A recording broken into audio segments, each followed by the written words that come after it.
saya akan membahas tentang mengapa Tuhan berkata Eli Eli lama sabachthani, atau Allahku Allahku kenapa engkau meninggalkan aku. Tapi barusan saudara Christian minta supaya membahas tentang perceraian.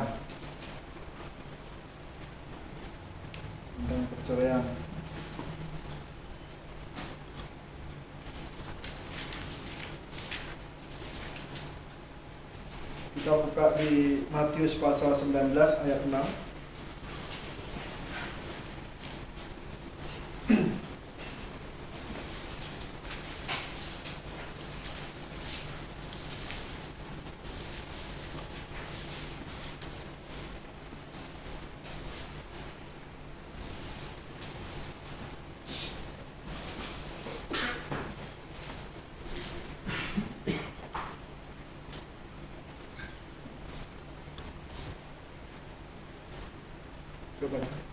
Matius pasal 19 ayat yang ke-6. Demikianlah mereka bukan lagi dua, melainkan satu. Karena itu apa yang telah dipersatukan Allah tidak boleh diceraikan manusia. Ya, ayatnya kalau menikah undangannya selalu bunyinya ini. Mereka bukan lagi dua, melainkan satu. Kalau di undangan itu, undang-undangan begitu. Tapi nanti kalau sudah banyak masalah di kehidupan, akhirnya mereka cerai juga. Rumus dalam kekristenan itu ada 3 kata yang harus kita pahami. Pertama, bercerai.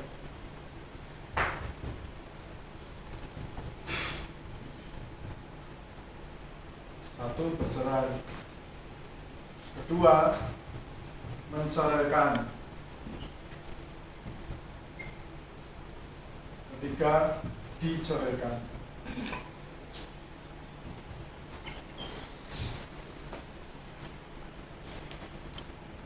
Ini yang kita temukan kalau kita mempelajari masalah perceraian di dalam Alkitab. Yang pertama, bercerai. Jelas kata bercerai ini di dalam Alkitab kita tidak mungkin menemukan bahwa Alkitab merestui kata bercerai. Ini kita berbicara tentang kata bercerai. Ini kita berbicara tentang dua insan yang satu percaya Tuhan, atau dua-duanya percaya Tuhan, atau salah satunya percaya Tuhan. Itu tidak boleh ada kata bercerai.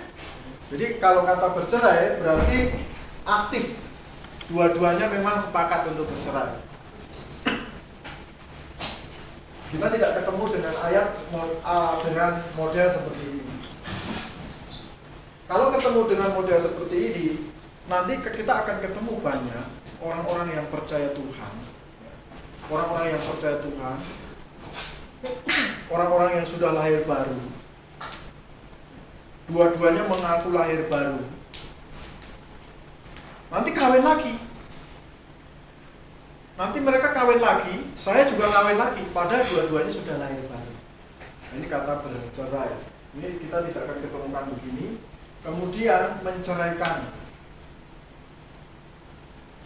Menceraikan ini juga tidak, malah dilarang.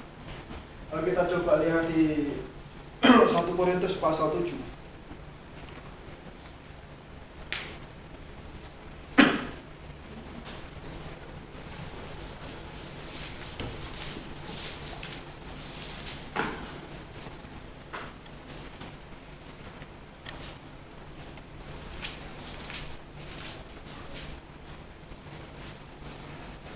Ayat yang ke-12 coba baca. 1 Korintus pasal yang ke-7 ayat yang ke-12. Kepada orang-orang lain aku, bukan Tuhan, katakan, kalau ada seorang saudara beristrikan seorang yang tidak beriman dan perempuan itu mau hidup bersama-sama dengan dia, janganlah saudara itu menceraikan dia. Ya. Ayat 13. Ayat 13. Dan kalau ada seorang istri bersuamikan seorang yang tidak beriman, dan laki-laki itu mau hidup bersama-sama dengan dia, janganlah ia menceraikan laki-laki itu.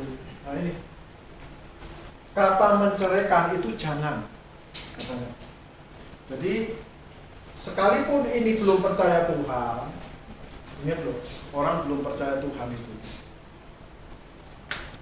orang yang belum percaya Tuhan atau belum lahir baru, menikah dengan orang yang belum lahir baru, kita harus terima banyak sekali resiko. Resikonya misalnya dia berselingkuh dengan orang lain dan lain sebagainya, itu sudah pasti terjadi punya. Kalau ini orang-orang yang belum percaya Tuhan atau belum beriman, itu pun tidak boleh diceraikan. Kadang-kadang kita bingung, istri saya berselingkuh dengan orang lain, saya tidak boleh menceraikan. Kenapa? Karena memang belum lahir baru, gitu. Satu contoh begitu.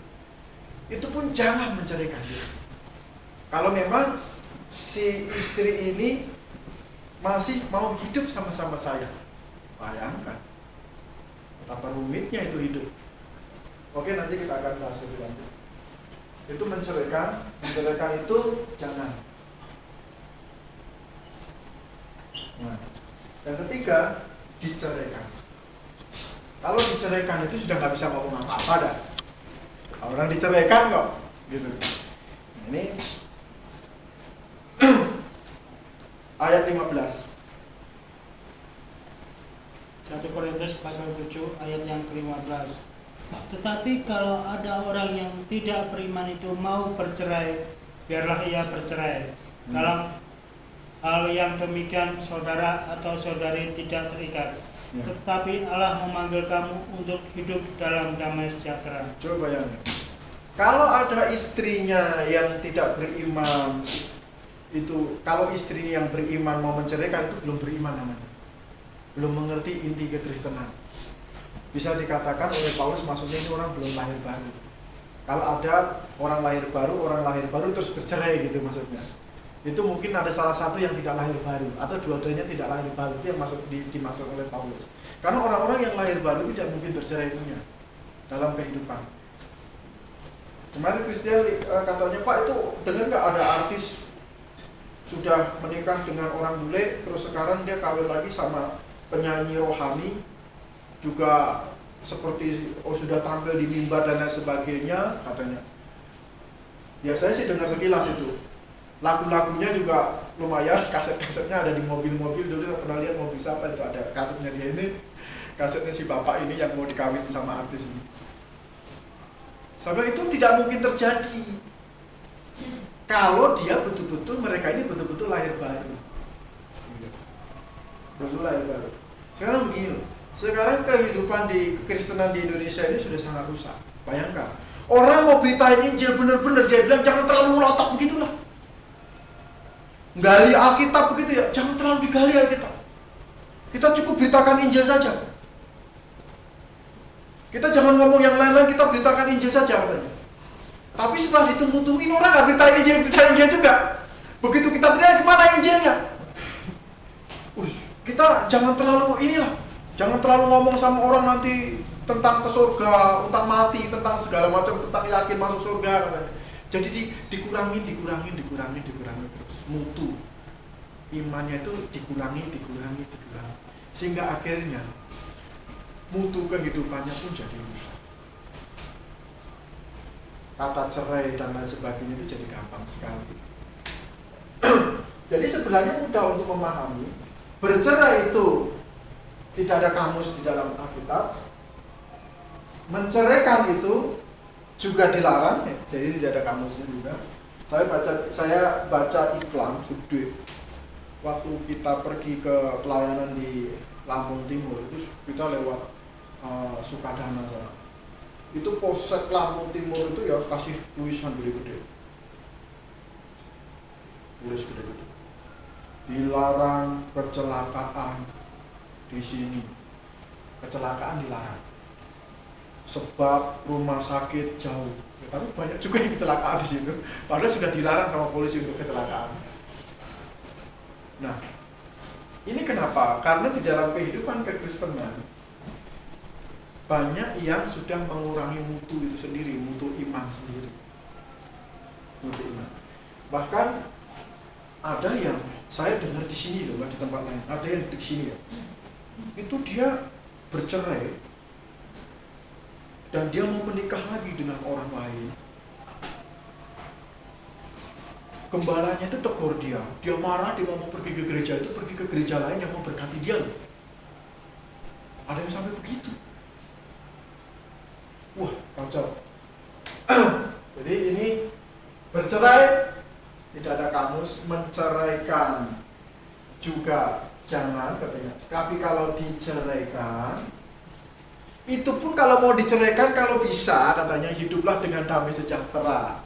Artinya berilah kesempatan. Kalau kamu memang mau ceraiin saya gitu, bukan yaudah cerailah kita cerai kan begitu.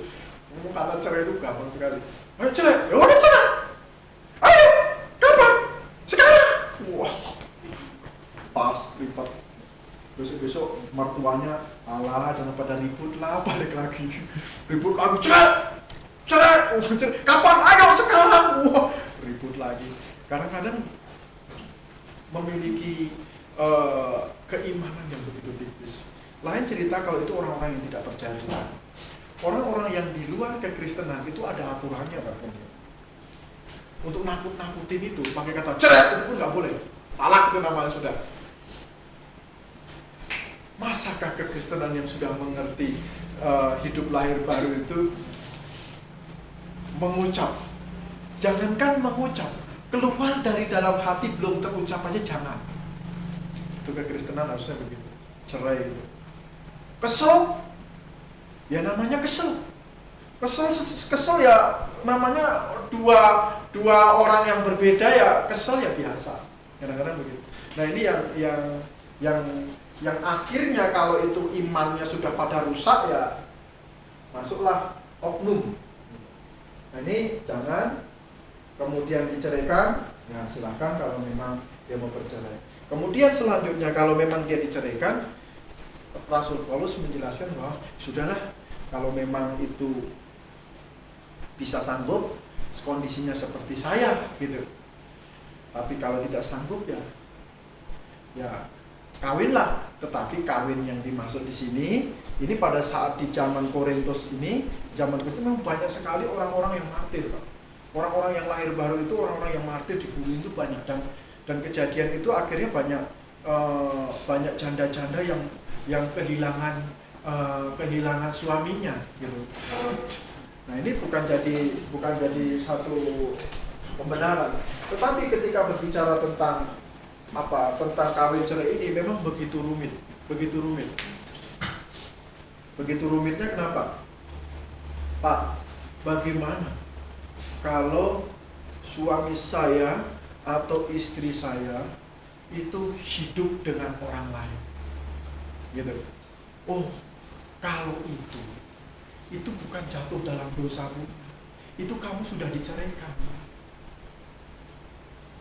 Jatuh dalam dosa itu sebentar balik lagi pulang, sebentar balik lagi pulang gitu. Sebulan kumat lagi, 2 minggu kumat lagi gitu. Tapi kalau sudah hidup dengan orang lain dan berbulan-bulan gak pulang, itu namanya saya sudah diceraikan. Bukan dia berselingkuh lagi namanya, itu di mata Tuhan sudah bercerai itu orang. Di mata hukum ya belum, surat-suratnya belum diurus, tapi di mata Tuhan itu sudah bercerai. Saya sudah hidup dengan perempuan lain dan berbulan-bulan tidak pulang, itu berarti saya sudah bercerai dengan istri saya. Itu di mata Tuhan begitu. Berarti saya sudah bercerai. Nah ini ya berarti kasus ini orang percaya tidak mungkin melakukan ini. Tapi kalau diceraikan itu artinya dengan banyak kasus yang seperti itu tadi, itu berarti memang orang ini belum percaya Tuhan. Nah kalau kita melihat kasus di dunia kekristenan, kalau masalah artis itu, karena artis itu sering disorot, tetapi banyak sekali saya temukan beberapa kasus di sekitar kita ini pun mereka itu sebenarnya juga tidak beri contoh yang baik. Kawin cerai seenaknya begitu orang-orang Kristen. Ini singkat tentang perceraian. Saya senang sekali itu janji pernikahan itu setia, sehidup semati, sampai ajal memisahkan kita. Itu bagus sekali janji. Janji itu bagus sekali. Jadi setia, sehidup semati, sampai ajal memisahkan kita. Kalau sudah terpisah ya sudah, gitu maksudnya. Ada bahkan yang itu ada kakek saya, ajal sudah memisahkan, dia nggak mau kawin-kawin sama orang lain. Ada yang begitu juga, saking cintanya. Oke, sampai di sini. Ini masalah perceraian. Jadi kalau yang mengaku dirinya Kristen bercerai, saya yakin itu bukan orang yang lahir baru. Dia bukan orang yang sungguh-sungguh mau memahami iman kekristenan dengan benar. Karena di dalam kehidupan ini banyak masalah dan begitu tipis pengetahuan dia tentang Kristus, sehingga cerai, kawin, cerai, banyak sekali kasus-kasus itu. Sampai di sini masalah perceraian ini bagaimana? Ada tanggapan Pak untuk perceraian? Saya tambahkan lagi, itu si Paulus itu kenapa dia berkata di 1 Korintus pasal 7 ayat 10, kepada orang yang pernah telah kawin aku, ya, tidak bukan aku tetapi Tuhan perintahkan supaya seorang istri tidak boleh menceraikan suaminya. Ini kenapa Rasul Paulus bilang begini, yang pernah kawin, yang telah kawin. Kenapa disebutkan istrinya? Istri tidak boleh menceraikan suaminya. Itu karena kasus dari si Rasul Paulus yang seorang anggota Sanhedrin, kasusnya diceraikan sama istrinya. Gitu. Kalau kita lihat di Kisah Para Rasul 4 ayat 15, Kisah Rasul 22 ayat 3, jadi Paulus ini menandakan dia seorang anggota dari Sanhedrin. Jadi di mana dia setelah jadi anggota Sanhedrin itu adalah anggota yang dia harus bersuami, karena dia akan menjadi ahli-ahli pemikir hukum Taurat, gitu ya. Dan dia harus jadi contoh di situ, dia harus punya istri. Nah, ketika dia pulang dari Damsyik, bertobat dan percaya kepada Tuhan, kepada jalan Tuhan katanya, istrinya nggak mau terima. Itu jelas. Karena tadinya tidak makan babi, kok pulang-pulang Paulus makan babi, benar begitu. Kagetnya setengah mati. Waduh, udah pokoknya goyim bener. Paulus ini udah jadi orang ini punya orang masuk laknat punya gitu. Dan tentu orang anggota Sanhedrin ini sama seperti seorang mahasiswa teologi gitu ya, yang mau jadi calon-calon hamba tuh, gembala-gembala begitu. Tentu istrinya juga bukan dicari orang yang sembarangan gitu ya. Istrinya adalah orang-orang yang istrinya itu orang-orang yang juga anggota Sanhedrin di situ. Maksudnya istrinya dekat-dekat di situlah. Ibaratnya kalau di dunia ke Islam itu yang sudah pakai jilbab segala macam begitulah ibaratnya. Atau anaknya ustadz dikawinin dan lain sebagainya. Jadi nggak perempuan sembarangan juga begitu. Jadi artinya ilmu tafsirnya tentang Taurat itu istrinya Paulus itu tentu mengerti betul. Nah, ketika Rasul Paulus seorang Sanhedrin yang bawa surat perintah untuk membunuh anak-anak Tuhan gitu ya, itu pulang bahkan malah berbalik, tentu istrinya kagetnya setengah mati. Ya jelas Rasul Paulus katakan yang sudah pernah menikah, tidak bukan aku tetapi Tuhan katakan seorang istri tidak boleh menceraikan suaminya. Sebenarnya dia kecewa kenapa istrinya menceraikan dia gitu. Seharusnya dia masih mau menangkan istrinya. Itu Rasul Paulus. Dari sini Rasul Paulus sebenarnya begitu cinta sama istrinya, tapi karena perbedaan iman sehingga istrinya menceraikan. Akhirnya di ayat yang ke-15 dia biarlah kalau memang mau cerai asal jangan saya gitu ya, menceraikan. Tapi dia artinya Paulus menerapkan sistem diceraikan juga. Dalam kondisi ini Rasul Paulus kalau memang diceraikan masih mau digondeli terus ya nggak mungkin lah, nggak bisa. Kalau memang boleh. Oke. Sampai di sini. Dalam hal ini Pak, ya, seperti Paulus, istrinya menceraikan dia. Secara teologis, boleh nggak dia kawin lagi? Istrinya menceraikan? Paulus kan istrinya yang menceraikan. Berarti di mata Tuhan memang sudah cerai. Sebetulnya Tuhan mengizinkan nggak Paulus kawin lagi? Soal Paulus mau atau enggak lain urusan. Tapi kalau dia kawin lagi boleh nggak? Iya. Sebenarnya kalau di ayat pasal yang ke-7, Rasul Paulus mengindikasikan satu jawaban ayat 1. Dan sekarang tentang hal yang kamu tuliskan kepadaku adalah baik bagi laki-laki kalau ia tidak kawin. Gitu. Baik bagi laki-laki kalau ia tidak kawin. Tetapi mengingat bahaya percabulan, baiklah setiap laki-laki mempunyai istrinya sendiri. Dan setiap perempuan mempunyai suaminya sendiri. Hendaklah suami memenuhi kewajibannya terhadap istrinya, dan demikian pula istri terhadap suaminya, dan lain sebagainya. Ini mengindikasikan bahwa kalau memang istrinya sudah menceraikan dia, gitu, bercerai, ya sudah. Kalau bisa jangan lagi kawin, melayani Tuhan, maksudnya gitu. Karena kalau dia kawin lagi, dia nggak bisa jadi pelayan Tuhan, itu maksud Paulus. Tapi kalau dijawab, bisa bagaimana kalau dia mau kawin lagi, gitu? Kalau dia mau kawin lagi, itu nggak ada masalah, gitu. Karena apa? Karena Paulus menjawab begini, tetapi mengingat bahaya percabulan, gitu. Misalnya, di mata Tuhan, saya dengan istri saya sudah bercerai. Di mata Tuhan, bukan di mata hukum. Di mata hukum itu, kalau memang sudah bercerai ya diurus. Kalau belum diurus, jangan coba-coba, nanti jelimet kusut urusannya. Oke, itu kita tidak bahas. Jadi, kalau istri saya sudah menceraikan saya, sekarang Paulus menjawab dengan orang-orang Korintus itu, mutu orang-orang Korintus itu memang luar biasa imannya itu, bahkan ada yang hidup sama istri papanya lah dan lain sebagainya, itu hidup imannya itu begitu rendah di jemaat Korintus waktu itu, sehingga Paulus itu khawatir, gitu. Sehingga kalau dia bilang jangan kawin, harus seperti saya, nanti jadi gembala, jadi penginjil, pelayan dan sebagainya, karena di situ ada tulisan suami dari satu istri. Suami dari satu istri itu berarti harus laki-laki yang pernikahannya cuma satu kali, nggak bisa berkali-kali gitu.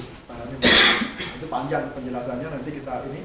Tapi dari sini Paulus mau melihat bahwa kalau memang sudah diceraikan, dia sudah kawin lagi sama orang lain dan punya anak, mau gimana? Istri saya sudah meninggalkan saya bertahun-tahun dan sudah punya suami sendiri dan punya anak. Kalau saya masih tahan dengan lagu-lagu dangdut sendiri lagi dan lain sebagainya, ya silakan aja, asal jangan berbuat cabul. Tapi kalau bahaya percabulan itu menggelayuti saya harus mencari istri. Dari sini kita bisa melihat bahwa iman seseorang yang dikatakan oleh Paulus ini adalah iman seseorang yang mutunya itu masih belum sanggup untuk menjadi seorang pelopor iman, gitu. Jadi oke lah, menikahlah, tapi asal itu sudah bercerai di mata Tuhan. Jadi Paulus sih menjawab begitu. Tetapi dalam hal ini tentu ada sanksi-sanksinya di dalam Alkitab. Itu sudah pasti, sanksi-sanksi itu. Sebenarnya ada metode yang Paulus lakukan, yaitu metode kedua. Metode kedua ini adalah ketika terjadi masalah di dalam rumah tangga, jangan coba-coba, maksudnya gitu, untuk cepat lari dan cari suami lain atau cari istri lain, gitu. Berpisahlah sejenak. Itu metodenya sebenarnya Paulus.